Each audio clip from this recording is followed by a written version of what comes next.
Hi అండి, welcome to Sanvitha garden. ఇదిగోనండి నా బొబ్బ చట్నీ కాయ ఉందండి. చెట్టు చూస్తే ఎందుకు తెగులు వచ్చినట్టు ఉంది, చచ్చిపోయిందండి. అందుకని కాయ హార్వెస్ట్ చేసేసుకుంటున్నాను నేను. అవి తొడిమలు కూడా బాగా ఎండిపోతున్నాయి అన్నమాట, ఇలా ముట్టుకుంటే ఊడిపోతున్నాయండి. చాలా ఇదిగా ఉన్నాయి. ఈ కాయ అయితే బాగుందండి, ముగ్గింది. హార్వెస్ట్ చేసుకుందాం.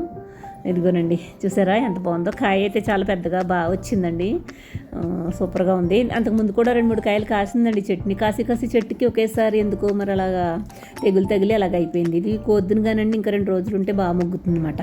ఇంకా ఉన్నాయండి చట్నీ, వేరే చెట్లు కూడా ఉన్నాయి. ఇగో చూసారా, చెట్లన్నిటికి ఎందుకోనండి తెగుళ్ళే తగులుతున్నాయిగా ఉండండి. అదిగో చూసారా, ఈ చెట్టును కూడా అలాగే, ఈ కాయ కోసిన చెట్టును కూడా అలాగే ఉండేదండి చక్కగా.